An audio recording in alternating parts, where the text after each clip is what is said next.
అసలు కాదనలేదు, నేను డెఫినెట్గా వస్తాను అన్నాను. ఎందుకంటే నేను ఇప్పుడు వచ్చి బయట interviews very scared of interviews అండి. I'm very shy person. Camera ముందుండి హీరో హీరోయిన్స్ చేత డాన్స్ చేస్తూ మీకు షై ఏంటండి అసలు? అదేనండి, కెమెరా ముందు వాళ్ళతో చేయిస్తాం, మేము ఇప్పుడు కెమెరా బ్యాక్ సైడే. ఇప్పుడు ఇదిగోండి ఇలా కెమెరా ముందు రావాలంటే చిన్న టెన్షన్. ఫస్ట్ మూవీ నుంచి ఇప్పటి వరకు అంటే ఫైనాన్షియల్గా ఎస్ నేను చాలా సెక్యూర్డ్గా ఉన్నాను, నేను దీన్ని ప్రొఫెషన్గా ఎంచుకున్నందుకు ఈరోజు నాకు బాధ లేదు అని అనుకుంటున్నారా, లేదంటే ఏమైనా రిగ్రెట్స్ ఉన్నాయా? ఇప్పుడు నాతో పాటు నా ఫ్రెండ్స్ అందరూ ఉన్నారండి, నాతో పాటు చదివిన వాళ్ళు అందరూ యుఎస్ యూకేలో వెల్ సెటిల్డ్, ఆర్ హైదరాబాద్లో సెటిల్డ్, అందరు సాఫ్ట్వేర్ జాబ్స్, ఆర్ అందరూ వేరే జాబ్స్లో బాగా సెటిల్ అయి ఉన్నారు. నేను ఒక్కడిని కొరియోగ్రాఫర్ అవుతానని చెప్పి కాలేజ్ డేస్ నుంచి చెప్పేవాడిని.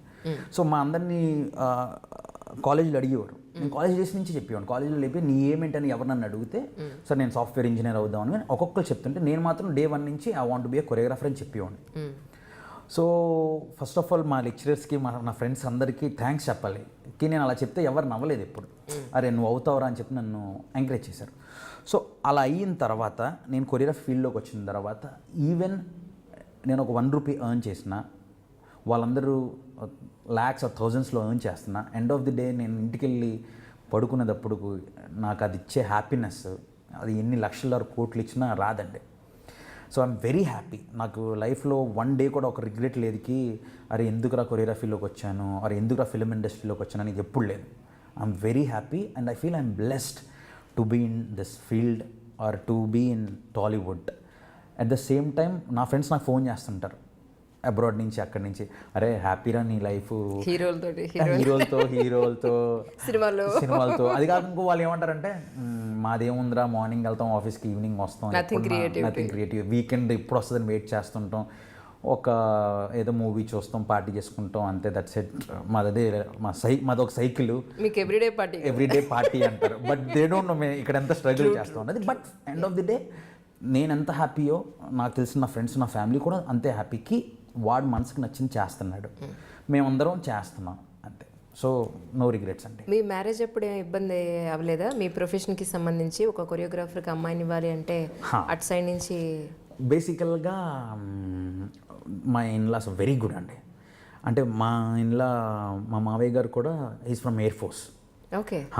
సో ఆయన వెరీ ఒక ఎడ్యుకేటెడ్ ఫ్యామిలీలో కొరియోగ్రాఫర్. అదే కదండి, వాళ్ళు very broad minded family. And బేసిక్గా నాది లవ్ మ్యారేజ్. సో నేను తను ఇష్టపడ్డాం, తను వాళ్ళ ఇంట్లో చెప్పింది, అదేవిధంగా నేను మా ఇంట్లో చెప్పాను. వాళ్ళ ఇంట్లో వాళ్ళు okay, if you like him we respect it, but ఒకసారి విల్ మీట్ హిమ్ అని అన్నారు. అలాగే మా ఇంట్లో కూడా ఓకే నీ ఇష్టాన్ని మేము ఎప్పుడు కాదు. లేదండి, సౌత్ ఇండియన్సే, బట్ తను నార్త్ ఇండియన్ లా ఉంటుంది. తెలుగు వాళ్ళే. తను కోల్కతాలో పుట్టింది, సో మేబీ అలా నార్త్ ఇండియన్ లా అనిపిస్తుందేమో.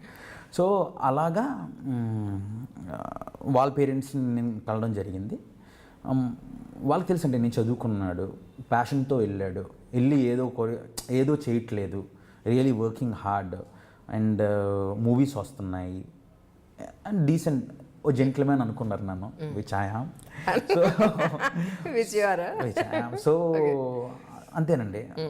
సో నిజంగా మా ఇన్లాస్కి వెరీ థ్యాంక్ యూ అండి. ఎందుకంటే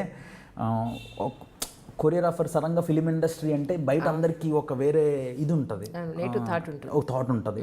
బట్ అలా కాదని వాళ్ళందరినీ రాంగ్ ప్రూవ్ చేశారు కి లేదు, వీ కెన్ గివ్ మా డాటర్ని ఒక ఫిలిం ఇండస్ట్రీ ఒక కొరియోగ్రాఫర్కి ఇస్తున్నామని చెప్పి ఇచ్చారు. దానికి ఐ రియలీ అప్రిషియేట్ దెమ్. నేను నర్తనశాల మూవీలో మీరు డోల్ బాజే సాంగ్కి చేశారు. అయితే ఒక్క డే అంతా మీరు చేసినా కూడా ఎనర్జీ ఎక్కడా తగ్గకుండా, అప్పుడే సెట్లోకి వచ్చినప్పుడు ఎంత ఎనర్జీ ఉంటుందో ఎండ్ ఆఫ్ ది డే కూడా మీలో అంత ఎనర్జీ నేను చూశాను. అంటే అది ఫిట్నెస్సా లేకపోతే మీ మెంటల్ ఎబిలిటీయా? ఒక కొరియోగ్రాఫర్కి లేదా కొరియోగ్రాఫర్ అవ్వాలి అనుకునే వాళ్ళకి ఉండాల్సిన లక్షణం ఏంటి? మెయిన్గా మెంటలీ వెరీ స్ట్రాంగ్ ఉండాలండి. ఎందుకంటే మీరు ఒక 100 థింగ్స్ డిజైన్ చేసుకుని వెళ్తారు సెట్లోకి. వెళ్ళిన తర్వాత అందులోంచి మీకు మేబీ ఒక 5-6 ఐటమ్సే ఉంటాయి. సో అలాని డిప్రెస్ అయిపోయారు అనుకోండి, ఆర్ మీరు అలా డల్ అయిపోయారు అనుకోండి, సెట్ అంతా డల్ అయిపోద్ది. సో ఏం వచ్చినా మనం ఏమైతే అడిగామో అక్కడ సెట్లో ఉన్నా లేకపోయినా we have to give our 200%. So నేను ఇప్పుడు సెట్లో ఎలా వస్తానంటే వెరీ పాజిటివ్గా వస్తాను. మార్నింగ్ వచ్చిన వెంటనే అందరిని హక్ చేసుకొని గుడ్ మార్నింగ్ అని చెప్పి డే స్టార్ట్ చేసి రెడీ అని చెప్పి షౌట్ చేసి అందరిని చీరప్ చేస్తే సెట్ అంతా ఒక పాజిటివ్ వైబ్ ఉంటుంది. ఎక్కడ ఎవరు నెగిటివిటీ ఉండదు, ఎక్కడ అందరు డల్గా ఉండరు, ఏం ఉండదు. సో అదంతా సాంగ్లో రిఫ్లెక్ట్ అవుతుంది. అందరు స్మైలింగ్గా ఉంటారు, హ్యాపీగా ఉంటారు, పాజిటివ్ ఎనర్జీ ఉంటుంది, సాంగ్ అవుట్పుట్ బాగుంటుంది. అదే నేను వెళ్ళి రెడీయా వచ్చిందా, ready ready ready roll camera అన్నాను అనుకోండి, సెట్ అందరు డల్గానే ఉంటారు, ఏదో చేస్తున్నాడులే మాస్టర్ అనుకుంటారు. బట్ మీకు నాతో సాంగ్ చేసినప్పుడు ఎప్పుడెప్పుడు అనిపించలేదు కదా అలాగే ఏదో చేస్తున్నాడు మాస్టర్, హ్యాపీగా చేస్తున్నాడు, వెరీ హ్యాపీ అని మీకు అనిపిస్తుంది కదా. ఎగ్జాక్ట్లీ. సో అదేనండి రీజన్.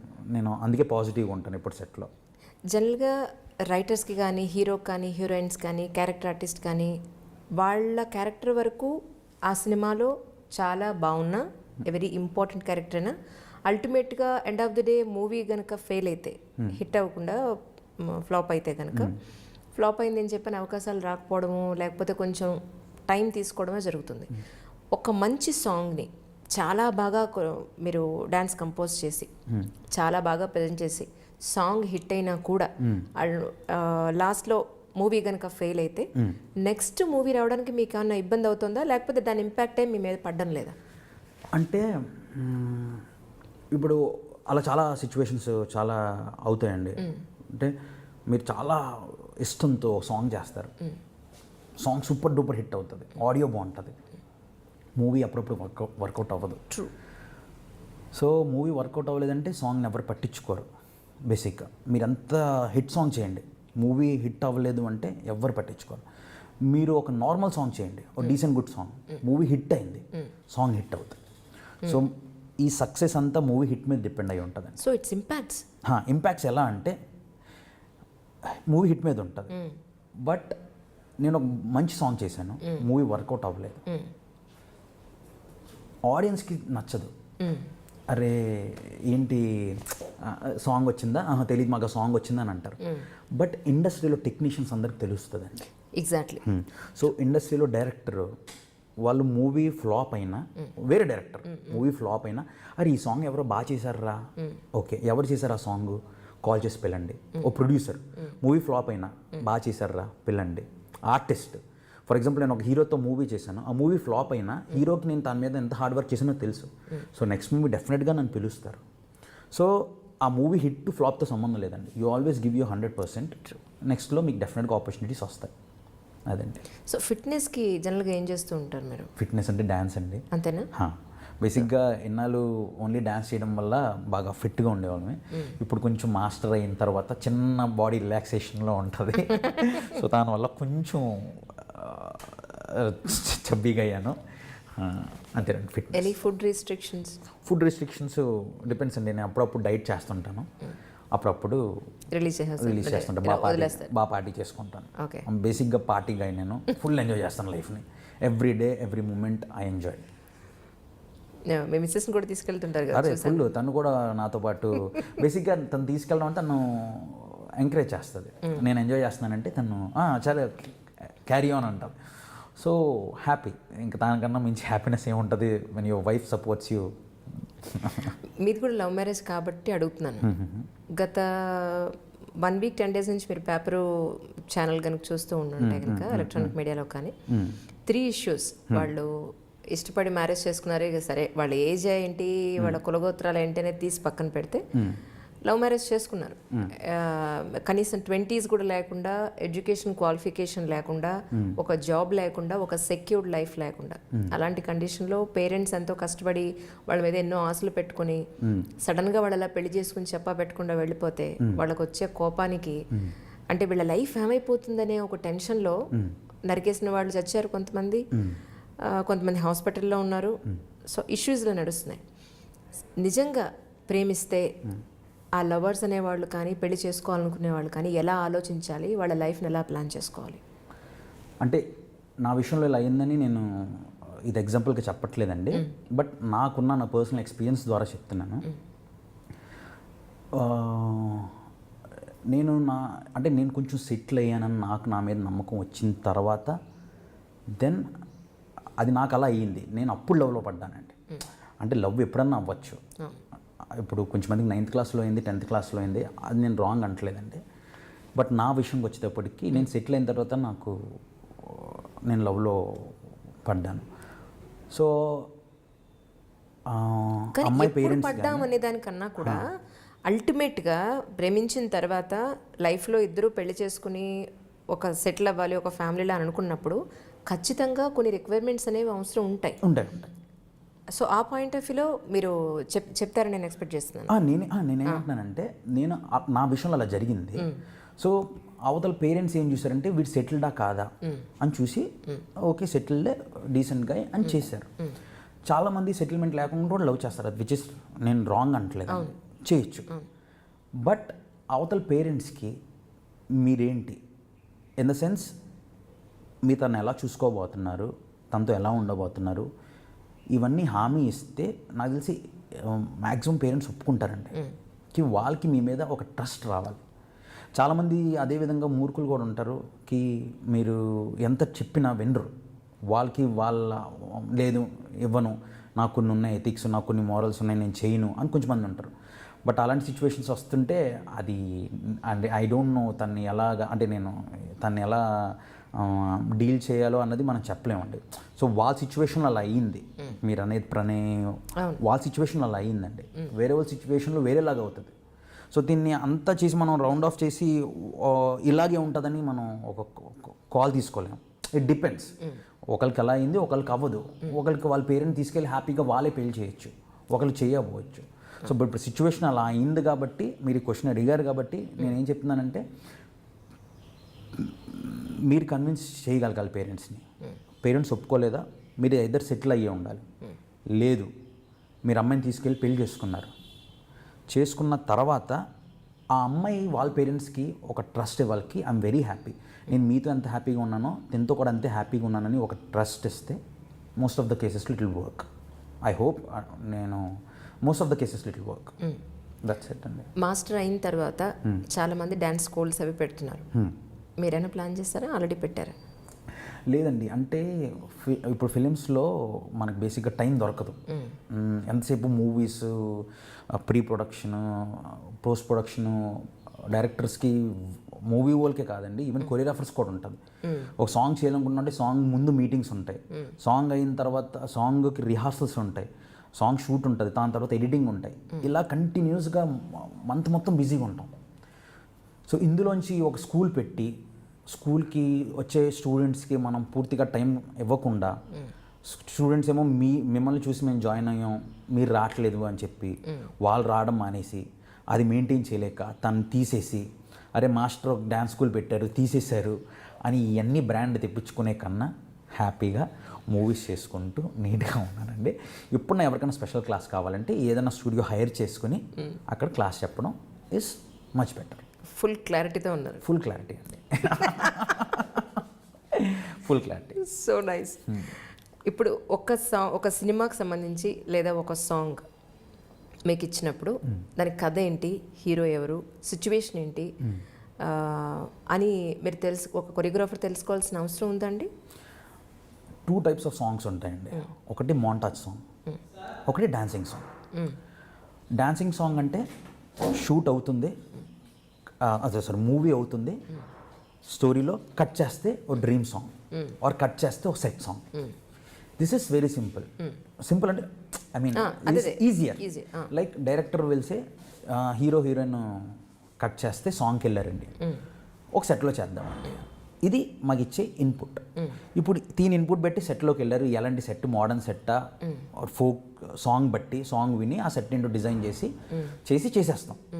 ఇది వన్ వే ఆఫ్ సాంగ్స్కి చేయవలసిన shoot. But the most complicated thing is to shoot a montage song. Okay. Montage song ఏంటంటే ఒక మూవీ వెళ్తుంది, అందులో కరెక్ట్గా పడే సాంగ్ స్టోరీని తీసుకెళ్లే సాంగ్.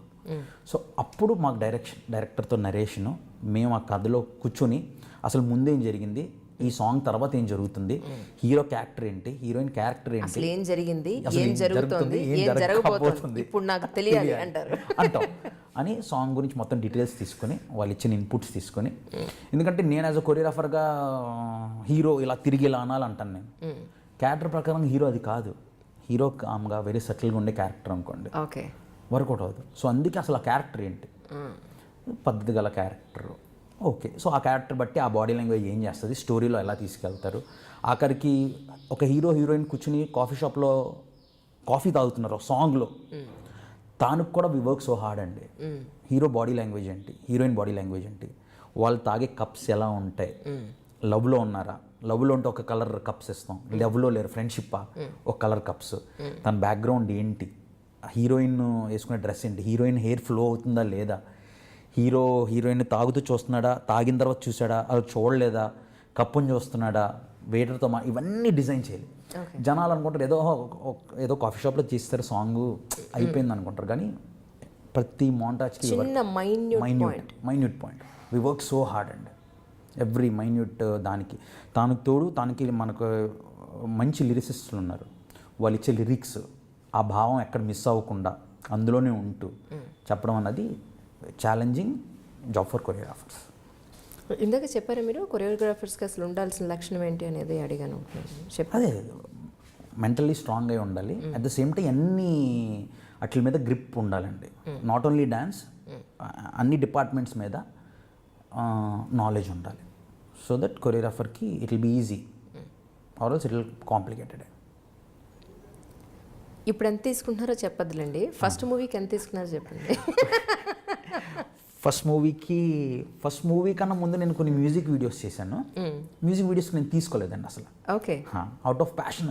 అంటే నేను ఎంత ప్యాషనేట్గా ఉన్నానంటే ఇండస్ట్రీలో రాకముందు ఒక్క మూవీలో ఒకే ఒక ఛాన్స్ ఉంటుంది చూసారా, నేను ఒక్క సాంగ్ చేస్తే నా పేరు అలా మూవీలో చూసుకోవాలని చెప్పి అదొక డ్రీమ్ అండి. అలా చాలామందికి ఉంటుంది dream. It's not an easy thing. ఓ మూవీలో మీరు సాంగ్ చేసి మీ నేమ్ చూసుకోవడం అన్నది వెరీ కాంప్లికేటెడ్ థింగ్. అది ఒక మూవీలో అప్పుడప్పుడు సింగిల్ కార్డ్ మీరు ఒక్క నేమే కొరియోగ్రాఫర్ ఓన్లీ విజయ్ అని వస్తుంది. అవును, అలాగా ఒక సినిమా మధ్యలో కట్ చేస్తున్నాను, గుర్తుపెట్టుకోండి పాయింట్. ఒక సినిమాలో ఒకే కొరియోగ్రాఫర్ ఎందుకు ఉండరు అంటే ఒక్కొక్క సాంగ్ ఒక్కొక్క కొరియోగ్రాఫరు, లేదంటే 2-3 సాంగ్స్ ఒక కొరియోగ్రాఫర్స్ ఎందుకు ఉంటారు? నాకు ఈ క్వశ్చన్ అర్థం కాదు. ఎందుకంటే అండి ఫస్ట్ మీరు చేసిన వర్క్ బట్టి మీకు ఒక ఇది పడుతుంది, స్టాంప్ పడుతుంది. ఓకే, మీరు ఒక హీరో ఇంట్రడక్షన్ సాంగ్ చేశారనుకోండి, ఓ స్టాంప్ వేస్తారు. ఈ సాంగ్ హీరో ఇంట్రడక్షన్ సాంగ్స్ బాగా చేస్తారు. లవ్ సాంగ్ చేశారనుకోండి, లవ్ సాంగ్ బాగా చేస్తారు. ఒక మాస్ కమర్షియల్ సాంగ్ బాగా చేశారనుకోండి, వీళ్ళు మాస్ కమర్షియల్ సాంగ్ బాగా చేస్తారు. లేదు కొంచెం మందికి వీళ్ళు డ్యూయెట్స్ బాగా చేస్తారు, డ్యూయెట్ స్టాంప్ పడుతుంది. సో దాన్ని బట్టి నాకు అలా లవ్ సాంగ్స్ బాగా చేస్తాడు, ఫీల్ గుడ్ సాంగ్స్ బాగా చేస్తాడు, నాకు ముద్ర పడింది. సో ఎనీ మూవీలో ఓ ఫీల్ గుడ్ సాంగ్ అందంటే అరే కాల్ విజయ్ మాస్టర్ అంటారు. So almost feel good songs అన్నీ నేను చేస్తుంటాను. సో అలాగా ఆ మూవీలో ఆ పేరు చూసుకోవాలి అనేది ఒకటి ఉంటుందండి. సో నేను ఒక్క సాంగ్ చేస్తే చాలు, అసలు మూవీలో మన పేరు చూసుకుంటే నాకే కాదు నా ఫ్రెండ్స్కి, నా ఫ్యామిలీస్కి, అందరికీ అరే మా ఓడు అనుకున్న సాధించాడరా అని చెప్పి దాని గురించి నేను చాలా కష్టపడ్డాను. అప్పుడు ఆపర్చునిటీస్ అంత ఈజీగా రాదండి. బట్ లక్కీగా నాకు కొన్ని మ్యూజిక్ వీడియోస్ వచ్చాయి. ఆ మ్యూజిక్ వీడియోస్లో రావడం, ఆ మ్యూజిక్ వీడియోలో లెఫ్ట్ ఎడ్జ్కి మీ పేరు మ్యూజిక్ ఇది వస్తే అరే ఇది వచ్చిందిరా, దాని తర్వాత మూవీలో చూసుకోవడం, ఇవన్నీ హై. సో ఫస్ట్ మూవీకి నేను ఫస్ట్ మ్యూజిక్ వీడియోకి నేను పెద్ద ఏం తీసుకోలేదండి, ఛాన్స్ ఇస్తే చాలా అనుకున్నాను. ఓకే, దాని తర్వాత ప్రూవ్ అయిన తర్వాత ఇప్పుడు ఇస్తేనే చేస్తామన్నట్టు. ఇప్పుడు సపోజ్ ఒక మూవీకి మీకు ఇంకొక మూవీ రావడానికి, వర్క్ రావడానికి మధ్యలో గ్యాప్ ఉంటే జనరల్గా ఏం చేస్తూ ఉంటారు? గ్యాప్ అన్నది చాలా తక్కువ ఉండేది. ఆ ఒక్క విషయంలో ఫ్యామిలీస్ కానీ ఫ్రెండ్స్ కానీ నన్ను బాగా తిట్టుకుంటారు. ఎందుకంటే టైం ఇవ్వాలంటే ఏ ఫంక్షన్స్కి అటెండ్ అవ్వడానికి ఉండదండి మ్యాక్సిమం. అనుకోవచ్చు కొరియోగ్రాఫరే కదా, ఏముంది సాంగే కదా, 3 డేసే కదా, 4 డేసే కదా, వేరే ఫంక్షన్స్కి ఏంటంటే ఇలాగ ఒక్క మూవీ చేయమండి. లైక్ వీ వర్క్ కంటిన్యూస్గా ఒక 6-7 మూవీస్కి వర్క్ నడుస్తుంటుంది. ఇవన్నీ నేను చెప్పింది మంత్లీ. ఓకే. వర్క్ నడుస్తున్నప్పుడు ఈ మూవీకి లొకేషన్స్కి వెళ్ళాలి, వెంటనే సాంగ్ వస్తుంది. ఈలోపు ఇంకో మూవీ లొకేషన్స్కి వెళ్ళాలి, ఆ మూవీ రిహార్సల్స్ చేయాలి. ఈలోపు ఈ మూవీ ఎడిటింగ్ వస్తుంది, ఆ మూవీ ఎడిటింగ్ చేస్తుంటే ఈ మూవీ షూట్ వస్తుంది. ఇలా డే అండ్ నైట్ వర్క్స్ నడుస్తూనే ఉంటాయండి. సో అంత టైం ఉండదండి. మ్యాక్సిమం టైం ఒకవేళ దొరికితే నేను మూవీస్ ఎక్కువ చూస్తుంటాను. ఓకే. సో ఒకే రోజు వెళ్ళి ఒక 2-3 మూవీస్ ఫినిష్ చేసేస్తాను థియేటర్స్కి వెళ్ళి. సో అలాగా అంతే, అదే నా ఫేవరెట్. ఆర్ ఫ్రెండ్స్తో బాగా హ్యాంగ్ అవుట్ అవుతాను. మరీ టైం ఉందంటే ఎప్పుడన్నా నైట్స్ వెళ్ళి క్రికెట్ ఆడతానండి. నైట్ ఆడతారు? నైట్ క్రికెట్స్ ఆడతాను. నైట్ క్రికెట్ ఆడడం ఇష్టం. ఫ్రెండ్స్ అందరూ నైట్స్ క్రికెట్ ఆడుతుంటాం. ఇప్పుడు ఇందాక మీరు మాట్లాడారు లొకేషన్కి వెళ్ళడం అనేది. ఒక సాంగ్కి సంబంధించి లొకేషన్కి వెళ్ళినప్పుడు ఆ లొకేషన్లో ఉన్న కలర్స్, అలాగే వీళ్ళు వేసుకునే costume colours, at the same time అక్కడ వేసుకునే ప్రతి ఆర్నమెంట్ దగ్గర నుంచి మీకు తెలియాల్సిన అవసరం ఉందా? మీరు ఇన్వాల్వ్ అవుతారా? అంటే ఇన్వాల్వ్ అవుతే బాగుంటుందండి, అవుట్పుట్ బాగుంటుంది. బట్ లక్కీగా మనకు మంచి సినిమాటోగ్రాఫర్స్ ఉన్నారు, వాళ్ళే మ్యాక్సిమం ఇవన్నీ చూసుకుంటారు. ఓకే. అంటే ఒక కలర్ ప్యాలెట్ ఏమైనా పెట్టుకుంటే దాని మీద ఫర్ ఎగ్జాంపుల్ ముందే చెప్పేస్తారు ఎల్లోస్ రెడ్స్ యూస్ చేయట్లేదని ఓకే సాంగ్లో. సో దాన్ని బట్టి ఏం చేస్తామంటే ఎల్లోస్ రెడ్స్ లేని ప్రాపర్టీసే తీసుకుంటాం. ఓకే. సో ఫ్లవర్స్ ఉన్నాయనుకోండి, ఎల్లో రెడ్స్ తీసుకోం. సో ఎందుకు అసలు ఫ్లవర్స్ తీసేద్దాం, ఇందులో ఫ్లవర్స్ వద్దు, వేరే ఏదైనా పెడదాం. సో అలాగా ముందే అందరూ అనుకుంటాం ఈ కలర్స్ వాడద్దు, లేదా ఈ కలర్స్ వాడదాం, ఆర్ ఈ ప్రాపర్టీస్ వద్దు, ఇది వద్దు, లేదు ఇది వాడదామంటే ఇది ఆల్రెడీ వాడేసాము. అలా అలా డిస్కషన్ అందరు కూర్చుని, ఇప్పుడు మనం ఎలా డిస్కస్ చేస్తున్నాం అలాగ గ్రూప్ ఆఫ్ మొత్తం టీం అందరు కూర్చొని డిస్కస్ చేస్తాం. డిస్కస్ చేసి వర్క్ చేసి ఇవన్నీ తెలియడం వల్ల ఒక చిన్న అడ్వాంటేజ్ ఏంటంటే మీ సెట్లో ఏం జరుగుతుందని చెప్పి. అంతేనండి, ఏం జరుగుతుందనేది మీకు తెలిస్తే డెఫినెట్గా ఆ కాన్ఫిడెన్స్ కానీ అవుట్పుట్ కానీ వేరుగా ఉంటుంది. ఏం జరుగుతుందో మీకు తెలియకుండా అక్కడ ఏంటి తను అది వేసుకున్నాడు ఏంటి, మెడలో కర్చీఫ్ కట్టుకున్నాడు ఏంటి అని అడిగాం అనుకోండి, ఏమండి ఇది కెమెరామెన్ చెప్పారు అంటే, ఓహో సార్ చెప్పారా నాకు తెలియదు సార్ అని నేను అనొచ్చు. లేదా నేను లేదు నువ్వు. కొన్ని మిస్కమ్యూనికేషన్స్ వల్ల చాలా మిస్అండర్స్టాండింగ్స్ వస్తాయి కదండి సెట్లో. అదేనండి కదా, అది ఇలాంటి సిచ్యువేషన్లో లేదు, ముందే అందరు కూర్చొని డిస్కస్ చేసుకున్నాం అనుకోండి. అక్కడ వాడు కర్చీఫ్ కట్టుకుని ఉంటాడు, ఇక్కడ ఒక అమ్మాయి చున్నీతో ఉంటుంది అని ఎగ్జాంపుల్ చెప్తున్నాను నేను. ఇలాని క్లారిటీగా ఉన్నాం అనుకోండి, సెట్లో మాకు తెలుసు ఓరే అక్కడ చున్నీతో ఉన్నారు, అక్కడ ఒక స్కార్ఫ్ కట్టుకుని ఉన్నాడు, అక్కడ స్పెక్స్ పెట్టుకుని ఉన్నాడు, అక్కడ షేడ్స్ వేసుకున్నాడు, అక్కడ కూలింగ్ గ్లాస్ ఒకటి అలాగే. సో అందరూ ముందుగా డిస్కస్ చేసుకుంటే అందరు సేమ్ పేజ్ మీద ఉంటాం. అందుకే ఓ సాంగ్కి ముందు వర్క్ చేయడం అన్నది చాలా ఇంపార్టెంట్ అండి. ఆర్ ఎల్స్ చిన్న మిస్కమ్యూనికేషన్ వచ్చినా నెక్స్ట్ మూవీకి వెళ్ళేటప్పటికి ఈ మూవీలో అదే హీరో, ఆ కెమెరామెన్, ఆ ఎడిటరు, ఆ డైరెక్టరు, ఆ కాస్ట్యూమరు, ఆ హీరోయిన్, ఆ డైరెక్టరు 6-7 డిఫరెంట్ మూవీస్కి వెళ్తారండి. ఒక్కరితో మిస్కమ్యూనికేషన్ వచ్చినా వేరే మూవీకి వచ్చేసరికి వద్దండి నేను అంత కంఫర్టబుల్ కాదంటారు. మీరు ఎంత కంఫర్టబుల్గా, ఎంత అండర్స్టాండింగ్, అంత మ్యూచువల్గా అందరు వర్క్ చేస్తే నెక్స్ట్ మూవీస్కి వాళ్ళు వెళ్ళినా దిల్ రిఫర్ యూ, దిల్ నాకు ఆయన కంఫర్ట్ అంటారు. సో ఇప్పటికొచ్చి నేను ఆల్మోస్ట్ నేను చేసే వర్క్స్ అన్నీ అంతేనండి. నేను ఎప్పుడు ఏ రోజు వెళ్ళి సార్ నాకు వర్క్ ఇవ్వండి, ఇది నా వర్క్స్ చూడండి అని ఎప్పుడు చేయలేదండి. అన్నీ నేను ఆర్టిస్టులకి నేను సెట్లో ఇచ్చే కంఫర్ట్, నేను ఇచ్చే పాజిటివ్ ఎనర్జీ వల్ల నాకు వేరే మూవీస్ ఆపర్చునిటీ వచ్చాయి.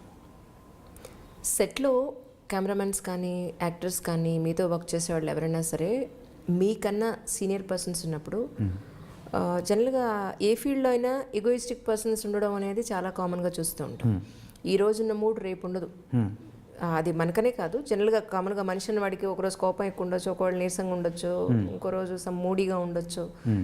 సో అలాంటి కండిషన్స్లో మీతో పాటు వర్క్ చేసేవాళ్ళు మీకు మధ్య ఆ గ్యాప్ని ఎలా ఫీల్ చేస్తారు? జనరల్గా మీకన్నా సీనియర్ పర్సన్స్ ఉన్నారు కెమెరామెన్, మీ పాయింట్ ఆఫ్ వ్యూని వాళ్ళకి ఎక్స్ప్లెయిన్ చేయాలి, కానీ వాళ్ళు ఆ పాయింట్లో లేరు, వాళ్ళు వేరే పాయింట్లో ఉన్నారు, వాళ్ళు మీరు కన్విన్స్ చేయాలి ఖచ్చితంగా, డెఫినెట్గా చేయాలి. సో అలాంటి కండిషన్స్లో చాలా పేషెన్స్ అవసరం ఉంటుంది.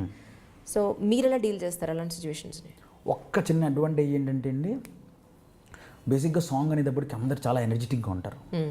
సీన్లు అవన్నీ జరుగుతున్నప్పుడు అందరు అలాగా ఉంటారు. సో అప్పుడు మూడ్ స్వింగ్స్ ఇవన్నీ ఉంటాయేమో. సాంగ్ వచ్చేటప్పటికి అందరూ తెలియకుండా ఒక పాజిటివ్ ఎన్విరాన్మెంట్ క్రియేట్ అయిపోతుంది. సో ఏముంది, యాజ్ అ కొరియోగ్రాఫర్గా నీకు తెలిసి నీకేం కావాలో, సినిమాటోగ్రాఫర్ దాన్ని ఎన్హాన్స్ చేస్తారు. సార్ నేను ఇలా అనుకుంటున్నాను సార్ అంటే డెఫినెట్గా బాగుంది చేద్దాం అంటారు. సార్ నేను ఇలా అనుకుంటున్నాను సార్ అంటే దీనికన్నా నేను ఇంకోటి చూపిస్తాను, ఇది కూడా చూడు అంటారు. సో డెఫినెట్గా మనకన్నా మంచి అవుట్పుట్ వాళ్ళు ఇస్తున్నప్పుడు మనం ఎందుకు కాదంటామండి. సో అదంతా మ్యూచువల్గా ఉంటుందండి. బయట అనుకుంటారేమో కి కమ్యూనికేషన్ అవుతుందేమో, ఆ గ్యాప్ ఉంటుందేమో, మనం పెద్దోళ్ళకి వెళ్ళి చెప్పలేమేమో అని. అలా ఏం ఉండదండి. మీరు ఏమనుకుంటున్నారో, మీకేం కావాలో దాని గురించి మీరు ఎంతన్నా ఫైట్ చేయొచ్చు. దానికి అందరు సపోర్ట్ చేస్తారు ఎప్పుడు అది మంచి అవుట్పుట్ ఆర్ మంచి కంటెంట్ అయితే. లేదండి ఇది కాదు ఇంకోటి చేద్దాం అంటారు. అంతే తప్ప ఏంటి నువ్వు ఇది చెప్పవు, కుదరదు, చెయ్యను, వెళ్ళిపో, అలాంటివి ఎప్పుడు ఉండవండి. బెటర్ ఆల్టర్నేటివ్ ఏంటి, బెస్ట్ అవుట్పుట్ ఇవ్వడానికి ట్రై చేస్తారు అందరూ. డాన్సర్స్ని, బ్యాక్గ్రౌండ్ డాన్సర్స్ని ప్రిఫర్ చేయడానికి ముంబై నుంచో చెన్నై నుంచో ఎక్కువగా ప్రిఫర్ చేయడానికి కారణం ఏంటి? అంటే మన తెలుగు వాళ్ళు కొంచెం పర్సంటేజ్ వైజ్ కొంచెం తక్కువే ఉన్నారు. అంటే అది ఫిజికల్గా అంటే ఫిజిక్ ప్రాపర్ మెయింటైన్ చేయకపోవడమా, అంటే ఫిట్నెస్ అనండి, లేదు అని అంటే బాడీ మూమెంట్స్ అనండి. కొంత డాన్సర్స్కి బాడీలో కొంత ఉండాలి అని అంటారు కదా. సో అలాంటిదైనా ల్యాక్ ఆఫ్ పర్సన్స్ మీకు ఇక్కడ దొరకడం లేదా? సమస్య ఏంటి అనేది ఇన్నాళ్ళు ఉండేదండి. అంటే బాలీవుడ్ డాన్సర్స్కి ఎందుకు వెళ్ళేవారంటే కొంచెం వెల్ మెయింటైన్డ్ స్కిన్ టోన్ కోసం వీటి కోసం వెళ్ళేవారు. మన వాళ్ళు వెళ్ళి బాలీవుడ్ నుంచి హైర్ చేసుకునేవారు. బాలీవుడ్ వాళ్ళు వెళ్ళి ఫారెన్ నుంచి ఫిరంగ్స్ని వాళ్ళు హైర్ చేసుకునేవారు. ఎందుకంటే వాళ్ళకి బాలీవుడ్ సరిపోయేది కాదు, వాళ్ళకి ఇంకేదో కావాలని వాళ్ళు ఫారెన్కి వెళ్ళేవారు. మన వాళ్ళకి ఏంటి, మనకి బాలీవుడ్ కావాలని చెప్పి వెళ్ళేవారు. బట్ లక్కీలీ ప్రజెంట్ మొత్తం అంతా మారిపోయిందండి. ప్రజెంట్ మన హైదరాబాద్ డాన్సర్స్ ఆర్ మన AP Telangana dancers one of the best dancers ఇండస్ట్రీస్లో. ఓకే. సో ఇప్పుడు మాకు అంత బయటికి వెళ్ళి హైదరాబాద్ నుంచి అక్కడి నుంచి ముంబై నుంచి తెచ్చుకునే అవసరం లేదండి. మనకి ఇక్కడే మంచి డాన్సర్స్ ఉన్నారు who are very good at dancing, who are good looking, well maintained. So ఇప్పుడంతా చేంజ్ అయిపోయిందండి. ఇప్పుడంతా ఇక్కడే మాకు ఏ సాంగ్ కావాలన్నా ఏది కావాలన్నా ఇక్కడే. మ్యాక్సిమము ఫర్ ఎగ్జాంపుల్ మనకు ఒక 50 or 100 డాన్సర్స్ కావాలన్నారు అనుకో, ఆల్రెడీ మనకి ఇక్కడి నుంచి మనం 50 తీసుకుంటాం. ఇంకా జనాలు లేరు అనుకోండి, అప్పుడు we go to Mumbai and we hire them. Okay, అంతే తప్ప దానికి ఈ డ్యాన్స్ షోస్ ఇప్పుడు ఏమైనా ఉపయోగపడుతున్నాయండి? డాన్స్ షోస్ చాలా ఉపయోగపడుతున్నాయండి. ఎందుకంటే డాన్స్ షోస్ నుంచి యంగ్ టాలెంట్ చాలామంది వస్తున్నారు. At the same time end of the day మీరు డాన్స్ షోస్ చేయండి, ఎన్ని చేయండి, ఎవ్రీవన్ అందరికి ఒక డ్రీమ్ ఉంటుంది ఫిలింలో చేయాలని, మూవీస్లో చేయాలని. సో వాళ్ళందరూ అక్కడి నుంచి డాన్స్ షో అన్నది వాళ్ళకి ఒక ప్రాక్టీస్ లాగా అక్కడి నుంచి వాళ్ళందరూ మూవీస్లోకి వస్తున్నారు. సో అక్కడ వచ్చే వాళ్ళందరికీ ఆల్రెడీ అర్థమైపోతుంది కెమెరా ముందు ఎలా ఉండాలి, ఏం చేయాలి. సో వాళ్ళు బాగా అంటే గ్రూమ్ చేసుకుని వస్తున్నారు. సో చాలా అడ్వాంటేజ్ అండి రియాలిటీ షోస్ ఇట్ల వల్ల మనకు మంచి డాన్సర్స్ వస్తున్నారు. ఒక సాంగ్కి చేసిన డాన్స్ రెండోసారి చూడడానికి ఎవరు ఇష్టపడరు. అవును, మళ్ళీ క్రియేటివిటీ, కొత్త స్టెప్ కావాలి, కొత్త లొకేషన్ కావాలి, కొత్త బాడీ మూమెంట్స్ కావాలి, కొత్త బాడీ లాంగ్వేజ్ కావాలి. వీటన్నింటికి ఎలా వర్కౌట్ చేస్తూ ఉంటారు జనరల్గా? అది ఎవ్రీ డే వర్క్ చేయాలండి. ఎందుకంటే ప్రజెంట్ ఉన్న టెక్నాలజీకి ఎవ్రీ డే ఎవరో ఎక్కడో ఏదో కొత్త మూమెంట్ క్రియేట్ చేస్తూనే ఉంటాడు ఎవ్రీ సెకండ్. సో మీరు ఎప్పటికప్పుడు అప్డేటెడ్గా ఉండాలి. అసలు మీ మైండ్లో ఉన్నదే కాదు, మీ సరౌండింగ్స్లో కూడా ఏం జరుగుతుంది, టెక్నాలజీ స్టైల్స్ ఏం జరుగుతున్నాయి, కొత్త స్టైల్స్ ఏం వచ్చాయి, కొత్తగా జనాలు ఎన్నాలంటే కొన్ని స్టైల్స్ ఉండేవి, ఇప్పుడు కొత్త స్టైల్స్ క్రియేట్ చేస్తున్నారు. సో ఆ స్టైల్స్ ఏంటి, అట్లని మనం మన సాంగ్స్లోకి ఎలాగా ఇంక్లూడ్ చేయొచ్చు, ఆర్ ఏమంటారు ఇంకెలాగా వాళ్ళకన్నా మంచి అవుట్పుట్స్ మనం ఎలా ఇవ్వచ్చు. ఇప్పుడు ఆల్రెడీ ఎవరో చేసింది నేను ఇక్కడ చేస్తాను అనుకోండి, ఏం ఉండదు. అలా అని కాదు, నేను ఏదో కొత్త క్రియేట్ చేశాను అనుకోండి, చూసాం కదా, కింద లింక్ పెడతారు అంతే. లేదు నేను ఏదో కొత్త చేశాను నేను ఫీల్ అయిపోతుంటాను, బట్ ఇది ఏదో 5 years బ్యాక్ ఎక్కడో వచ్చేసి ఉండొచ్చు. సో అందుకే ఎప్పటికప్పుడు అప్డేటెడ్గా ఉండాలండి. ఏం జరుగుతుందో మీ చుట్టుపక్కల అన్నీ అప్డేటెడ్గా ఉంటూనే ఉండాలి. అంటే ఇంగ్లీష్ ఆల్బమ్స్లో కానీ హిందీ ఆల్బమ్స్లో కానీ చాలా కొత్త కొత్త కాన్సెప్ట్స్ వస్తున్నాయి. అంటే చాలామంది అనేది ఏంటంటే అందులో అవి చూసి కొంత మన వాళ్ళు అప్డేట్ కూడా అవుతున్నారు. అది చూసి అందులోంచి ఒక చిన్న క్లిప్ తీసుకుని దాన్ని ప్రాక్టీస్ చేసి దానికి మన మసాలా కొంత యాడ్ చేసి దాన్ని ఒక న్యూ స్టెప్ కింద కూడా చేస్తున్నారు అనేది కొంత టాక్ ఉంది. నిజమేనంటారా ఇది? అంటే ఎనీ అదర్ లాంగ్వేజ్ సాంగ్స్ కానీ కంపల్సరీ అండి. అదే అంటారు కదా, ఇన్స్పైర్ అవుతాం, కాపీ కొట్టం. అదేనండి డెఫినెట్. ఏదైనా అంటే ఇప్పుడు మనం ఇప్పుడు డ్యాన్స్ చేస్తున్నంత మైకిల్ జాక్సన్దేనండి. ఆ మూన్ వాక్ కానీ ఏదన్నా వాక్స్ కానీ ఏం చేస్తున్నా Michael Jackson inspiration. As it ఈస్గా ఆయన చేసిన మూన్ వాకే ఎన్నో మూవీస్లో కూడా పెట్టారు. మనం మూవీస్ అన్ని హిట్ అయ్యాయి. బట్ దాన్ని మనం ఎలా ఇంట్రెస్టింగ్గా మన సాంగ్లో ఇంక్లూడ్ చేస్తాం అన్నది ఇట్స్ ఆర్ క్రియేటివిటీ. అది డెఫినెట్గా ఉండాలి. పక్క నుంచి ఇన్స్పైర్ అవడం తప్పలేదు. అలా అందరు ఇన్స్పైర్ అయ్యి చేస్తారండి. ఈవెన్ నేను చాలా వాటికి ఇన్స్పైర్ అవుతాను. ఇంట్రెస్టింగ్ అనిపించింది తీసుకుని దాన్ని మన దాంట్లోకి ఎలా, మన స్టైల్, మన నేటివిటీలోకి ఎలా ఇంక్లూడ్ చేస్తాం అన్నది చేస్తాం. ఎన్నాళ్ళు పట్టింది మీరు ఈరోజు ఈ స్టేజ్కి ఒక సీనియర్ పర్సన్గా అవ్వడానికి కానీ, ఒక మాస్టర్ అవ్వడానికి కానీ? మీరు స్టార్టింగ్ నుంచి ఎన్నాళ్ళు స్ట్రగుల్ అయితే ఈరోజు మీకు ఈ స్టేజ్ దొరికింది? స్ట్రగుల్ అంటే నాకు అంటే ఇప్పటికి నేను వచ్చి ఆల్మోస్ట్ 10 years అవుతుందండి. 10 years అవుతుంది. నేను వచ్చి ఆల్మోస్ట్ 10 years అవుతుందండి. 10 years అంటే నేను వచ్చి వెంటనే కొరియోగ్రాఫర్ అయిపోలేదు. దాని ముందు మీరు అన్నట్లు నేను అసలు డ్యాన్స్ ఫామ్స్ నేర్చుకున్నాను. చాలా వర్క్షాప్స్ చేశాను, రియాలిటీ షోస్ చేశాను, అక్కడి నుంచి మ్యూజిక్ వీడియోస్ చేశాను, అక్కడి నుంచి చిన్న చిన్న వాటికి కొరియోగ్రఫీ చేయడం స్టార్ట్ చేశాను, స్టేజ్ షోస్ కొరియోగ్రఫీ చేయడం స్టార్ట్ చేశాను. అలా చేసుకుంటూ మూవీస్ స్టార్ట్ చేశాను. మూవీస్ కూడా చిన్న చిన్న మూవీస్ చేసుకుంటూ ఇప్పుడు నేను జస్ట్ కొరియోగ్రాఫర్గా ఎస్టాబ్లిష్ అవుతున్నాను. ఐఎమ్ నాట్ ఎస్టాబ్లిష్డ్ కొరియోగ్రాఫర్, ఇంకా still I'm a bud, just grow అవుతున్నాను. అయ్యాను, బట్ ఇంకా this long way to go. ఇంకా బోల్డ్ మూవీస్ చేయాలి, బోల్డ్ సాంగ్స్ చేయాలి. జస్ట్ మై స్టార్ట్ అంతే ఇది. అప్పుడు మీతో పాటు డ్యాన్స్ నేర్చుకున్న వాళ్ళు కానీ, స్టేజ్ షోస్ చేసిన వాళ్ళు కానీ, చిన్న చిన్న మూవీస్ చేసిన వాళ్ళు కానీ 100 మంది ఉంటే అందులో ఒక 10% 5% మాత్రమే ఒక స్టేజ్కి, ఒక రేంజ్కి రాగలరు. అందులో మీరు ఒకరు. అలా వచ్చిన వాళ్ళు, రాని వాళ్ళు చాలామంది ఉంటారు డెఫినెట్గా. సో అలాంటి వాళ్ళు ఒక స్టేజ్కి రావాలి అని అంటే వాళ్ళు నేర్చుకోవాల్సింది ఏంటి? అదేనండి, end of the day passion అండి. మీరు ఎంత ప్యాషనేట్గా ఉంటే, ఎంత హార్డ్ వర్క్ చేస్తే అవుట్పుట్ అన్నది ఏదో వస్తుంది, డెఫినెట్గా సక్సెస్ వస్తుంది. బట్ వన్ ఫైన్ డే వస్తుంది. You have to wait for that one fine day. So నేను అలాగే వెయిట్ చేశాను, ఎన్నో రోజులు వెయిట్ చేశాను. అరే ఒక మూవీలో సాంగ్ కోసం వెయిట్ చేశాను.